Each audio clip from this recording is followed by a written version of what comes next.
ආයුබෝවන් සුබ දවසක් සියලු දෙනාටම ඔබ අදත් මේ එකතු වෙලා ඉන්නේ ලංකාවේ අංක 1 කාර්මික YouTube channel එක වෙන Nestel K YouTube channel එක අරගෙන එන තවත් එක වීඩියෝ එකක් එක්ක. ඉතින් මම මීට කලින් වීඩියෝ එකෙන් ඔබට අරගෙන ආවා සැටලයිට් ඇන්ටනා කියන්නේ සැටලයිට් රූපවාහිනී තාක්ෂණය පිළිබඳව පළවෙනි වීඩියෝ එක මම අරගෙන ආවා. ඉතින් මම මේ වීඩියෝ එකෙන් ඔබට කතා කරා ටෙරස්ට්‍රියල් රූපවාහිනී ක්‍රමය සහ සැටලයිට් රූපවාහිනී ක්‍රමය පිළිබඳව වාසිය අවාසිය ඒක වෙනස් වෙන්නේ කොහොමද? ටෙරස්ට්‍රියල් රූපවාහිනී සිස්ටම් එක වැඩ කරන්නේ කොහොමද? සැටලයිට් රූපවාහිනී සිස්ටම් එක වැඩ කරන්නේ කොහොමද කියන එක පිළිබඳව ඔබට මම යම්කිසි අදහසක් අරගෙන ආවා. ඉතින් අද අපේ channel එකට එකතු වෙච්ච කට්ටිය ඉන්නවා නම් ඒ කලින් වීඩියෝ එක තාම බැලුවේ නැත්නම් මම පහළ description එකේ දාන්නම් link එක. ඒ link එකෙන් ගිහිල්ලා සැටලයිට් රූපවාහිනී තාක්ෂණයේ පළවෙනි වීඩියෝ එක බලන්න. එතකොට ඔබට ලොකු දැනුමක් ගන්න පුළුවන් මේකට ප්‍රවේශ වීමට. ඉතින් අද මම දැන් කතා කරන්නේ මේ දෙවෙනි කොටසින් මම අද මේකෙදී භාවිත වෙන ෆ්‍රීකවන්සිස් මොනවද? සැටලයිට් එක කක්ෂගත කරලා තියෙන්නේ කොහොමද? ඒ ආදී විස්තර තමයි මම අද මේ වීඩියෝ එකෙන් කතා කරන්නේ. ඒ වගේම වීඩියෝ එක අවසාන වෙන තැනකම රැඳී සිටින්න. මොකද මම කතා කරන හැම වචනයක්ම ඉතාම වැදගත්. ඕගලන්ට මේ සැටලයිට් රූපවාහිනී තාක්ෂණය සම්බන්ධව මම A to Z හැමදේම ඔබට කියලා දෙන්න තමයි බලාපොරොත්තු වෙන්නේ. ඉතින් ඒක නිසා අවසානයේ තෙක්ම වීඩියෝ එක රැඳී සිටින්න කියලා මම ඔබට ආරාධනා කරනවා. ඔබ තාමත් අපගේ YouTube channel එක subscribe කරලා නම් පහළ subscribe button එක press කරලා subscribe කරලා තියාගන්න. ඒ වගේම අපි අලුතෙන්ම දාන videos වල notification එක ගන්න විට පහළ bell icon එක click කරලා තියාගන්න. ඉතින් අපි හැමනම් යමු වීඩියෝ එකට.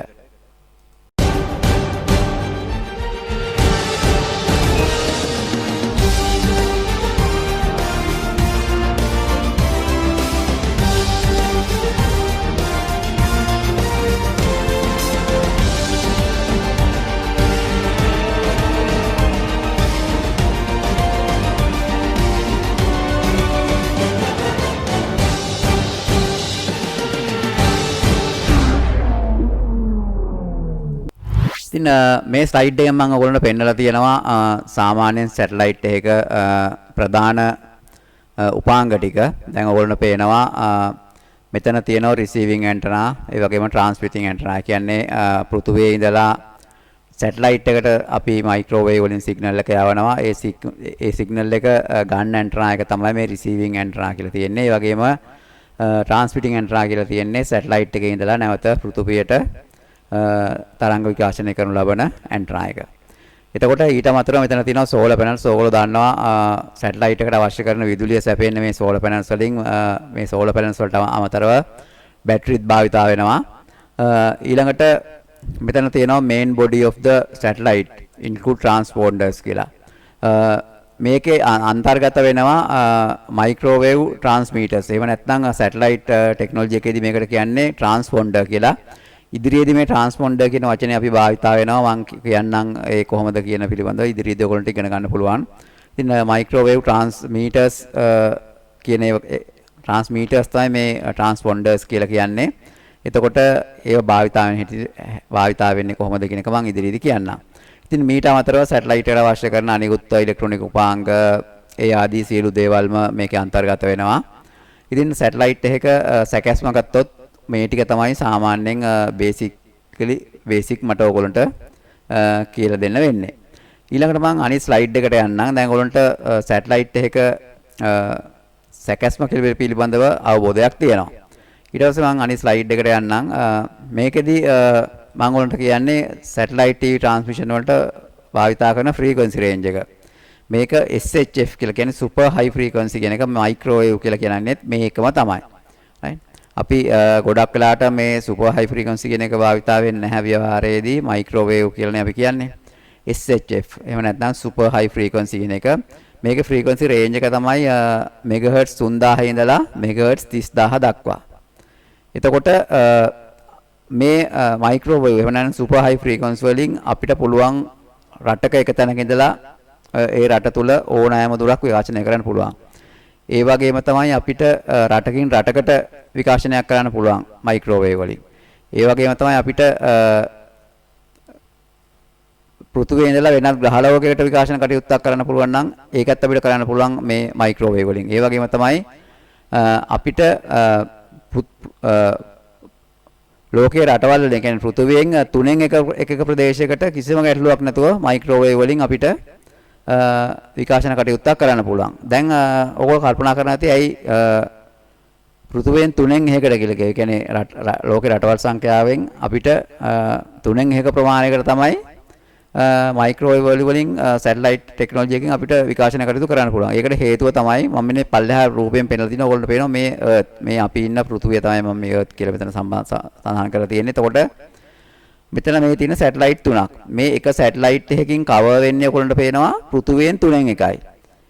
උදාහරණයක් හැටියට ගත්තොත් ඔයගොල්ලෝ මෙහෙම කරලා බලන්න රබර් බෝලයක් අරගෙන ඒකට ටෝච් එකක් ගහන්න. ඒ ටෝච් එක ගැහුවම රබර් බෝලෙත් 3න් 1 ප්‍රදේශයකට තමයි ටෝච් එකේ එළිය වදින්නේ. අන්න එහා සමාන දෙයක් තමයි මෙතෙන්දිත් වෙන්නේ. සැටලයිට් එකෙන් ට්‍රාන්ස්මිට් කරනකොට පෘථුවියෙන් 3න් 1ක් තමයි කවර් වෙන්නේ. එක සැටලයිට් එකකින් කවර් වෙන්නේ පෘථුවියෙන් 3යි. ඒ කියන්නේ මේ ඔයගොල්ලන්ට පේනවා මෙහෙම ફોකස් වුණාට පස්සේ මෙන්න මේ වගේ ප්‍රමාණයක් තමයි කොහොම කවර් වෙන්නේ. ඒතකොට මේ සැටලයිට් එකෙන් ඉතුරු ප්‍රමාණය මෙහෙම කවර් වෙනවා. අනිත් සැටලයිට් එකෙන් ඉතුරු ප්‍රමාණය මෙහෙම. එතකොට මුළු ලෝකෙටම ට්‍රාන්ස්මිෂන් එකක් කරන්න ඕන නම් අපිට සැටලයිට් තුනක් අවශ්‍ය කරනවා. තනි සැටලයිට් එකෙන් මොන විදිහකටවත් කරන්න බෑ. ඔයගොල්ලන්ට ඒක මේ පල්ලෙහා පින්තූරෙන් හොඳට තේරුම් ගන්න. මම එක මේ දැම්මෙත් ඒකයි. මොකද ඔයගොල්ලන්ට මේක තේරුම් ගන්න ඕන නිසා. ඉතින් මේ විදිහට තමයි සුපර් හයි ෆ්‍රීකවන්සි වෙන මයික්‍රෝවේව් වලින් තමයි මේ විදිහට ට්‍රාන්ස්මිෂන් එක කරන්නේ. එතකොට මේකෙදි දැන් තවත් වැදගත් දෙයක් තියෙනවා.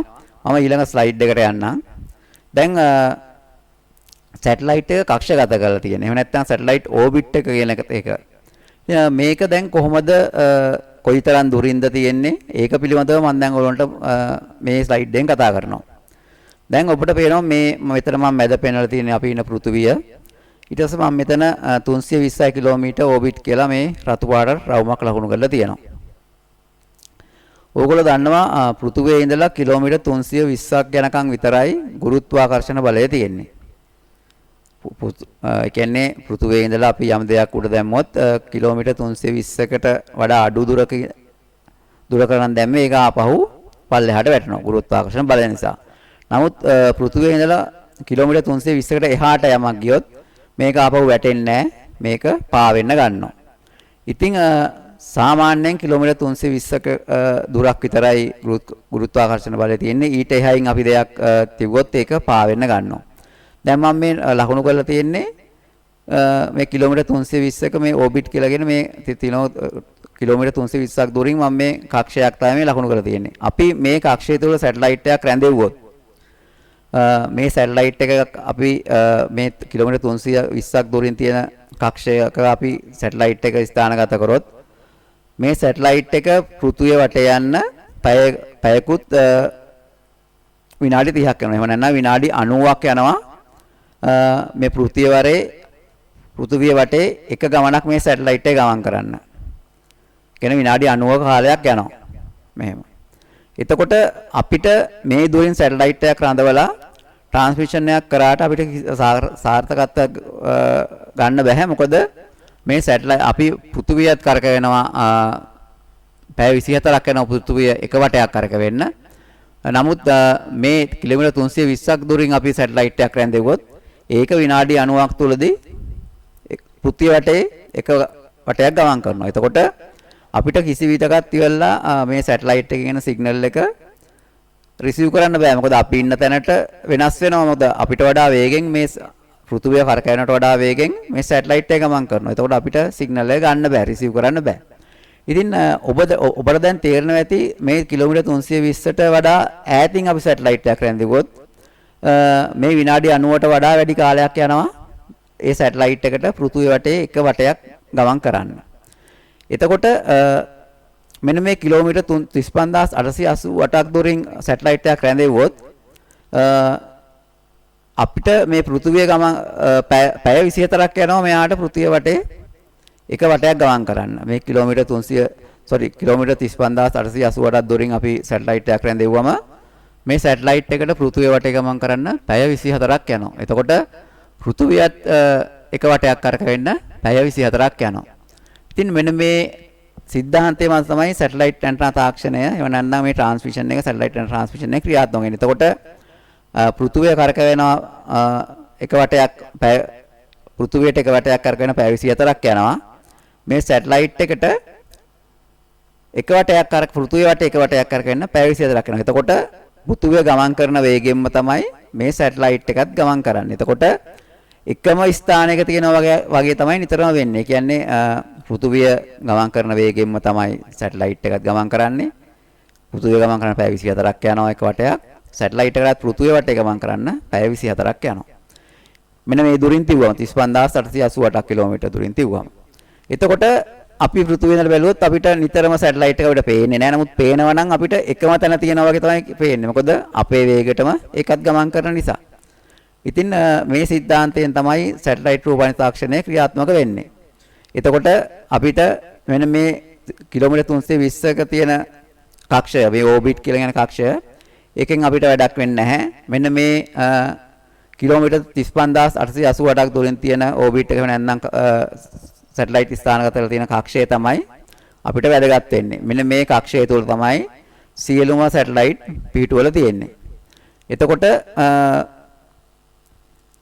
මේකට අපි කියනවා Geo Stationary Orbit කියලා. මේ සැටලයිට් පිහිටුවල තියෙන කක්ෂයට අපි කියන්නේ Geo Stationary Orbit කියලා. right? එතකොට දැන් ඕන්න පැහැදිලි ඇති සැටලයිට් එකක් කොහොමද කක්ෂගත කරලා තියෙන්නේ කියලා එක සහ ඒ දුර සහ ඒකේ ඒ කියන්නේ સિદ્ધාන්තය වල දැන් පැහැදිලි. පෘථුවිය වේගයටම ගමන් කරන්න තමයි සැටලයිට් එකත් ස්ථානගත කරලා තියෙන්නේ. එතකොට අපිට එකම ස්ථානයේ ඉන්නා වගේ තමයි ඒ සැටලයිට් එක එකම ස්ථානයේ තියෙනවා වගේ තමයි අපිට පේන්නේ. අපි පේන්නේ නැහැ. නමුත් අපිට පේනුණා නම් අපිට එහෙමයි වෙන්නේ. මොකද අපිත් කරකවන වේගයෙන්ම සැටලයිට් එකත් යන කරකවන නිසා. ඉතින් ඕගොල්ලන්ට දැන් ඒක හොඳට පැහැදිලි ඇති Geo Stationary Orbit එක පිළිබඳව, ඒ කියන්නේ සැටලයිට් කක්ෂගත කරලා තියෙන ආකාරය පිළිබඳව ඔබට දැන් පැහැදිලි අවබෝධයක් තියෙනවා. මම ඔයගොල්ලන්ට දැන් ඊළඟ ස්ලයිඩ් එකට යන්නම්. මෙන්න මේ තියෙන මෙන්න මේ ආකාරය තමයි Geo Stationary Orbit එකේ සැටලයිට් මේ විදිහට කක්ෂගත කරලා තියෙන්නේ. ඔයගොල්ලන්ට පේනවා මේ තියෙන්නේ Geo Stationary Orbit එක. මෙන්න සැටලයිට්ස් මේ වගේ සැටලයිට් විශාල සංඛ්‍යාවක් තියෙනවා. මේ විදිහට යම්කිසි ඇලයකට මේ විදිහට කක්ෂගත කරලා තියෙනවා. එතකොට මේ හැම සැටලයිට් එකක්ම මේ පෘථුවිය කරකැවෙන වේගයෙන් මේකත් කරකැවෙනවා. එක හා සමානව. එතකොට අපිට එකම තැන වගේ තමයි සැටලයිට් එක තියෙන්නේ. අපිට සැටලයිට් අපි නිවසේ සවි කරගන්න සැටලයිට් නැන්ටාව අපි නිතරම අපිට අවශ්‍ය කරන සැටලයිට් එකට අපි ඒම් කරලා තමයි සවි කරගන්නේ. එතකොට දෙකම එකම වේගයකට යන නිසා කිසි වෙනසක් නැහැ. අපිට එක තැන තියෙනවා වගේ තමයි පේන්නේ. ඉතින් මේ විදිහට තමයි සැටලයිට් ඇන්ටනා තාක්ෂණය පිළිබඳව ඕලන්ට ඒ කියන්නේ સિદ્ધාන්තව, ඒ කියන්නේ මේක ක්‍රියාත්මක වෙන්නේ කොහොමද කියන එක පිළිබඳව මට පැහැදිලි කරලා දෙන්න පුළුවන් වෙන්නේ. ඒ වගේම තමයි අපි පෘථුවියේ ඉඳලා මේ සැටලයිට් පිහිටලා තියෙන කක්ෂය දිහා බැලුවොත් නැගෙනහිර අහසේ සිට බටහිර අහස දක්වා දකුණට බරව තමයි මේ කක්ෂය පිහිටලා තියෙන්නේ. ඉතින් ඉදිරියේදී අපි සැටලයිට් ඒම් කරගන්නකොට ඒ පිළිබඳව මම ඔයාලට කියලා දෙනකොට මේක තවදුරටත් පැහැදිලි කරගන්නම්. දැනට ඕගොල්ලෝ මතක තියාගන්න අපි පෘථුවියේ යම්කිසි ස්ථානයක ඉඳලා බැලුවොත් නැගෙනහිර අහසේ ඉඳලා බටහිර අහස දක්වා තමයි දකුණට බරව තමයි මේ සැටලයිට් කක්ෂය පිහිටලා තියෙන්නේ.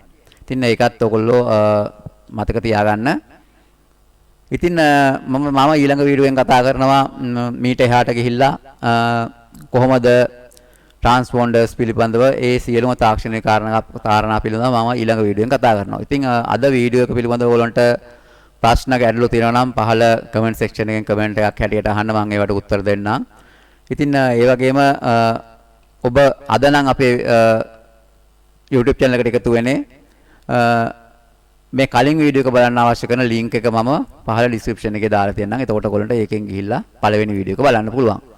ඉතින් ඔබ තාමත් අපගේ YouTube channel එක subscribe කරන්න නම් පහළ subscribe button එක press කරලා subscribe කරලා තියන්න. ඒ වගේම අපි අලුතෙන්ම දාන වීඩියෝස් වල notification එක ගෙනාගෙන පහළ bell icon එකත් click කරලා තියාගන්න. අපි ඊළඟ වීඩියෝ එකෙන් නැවතත් හමු වෙමු. බොහොම ස්තුතියි.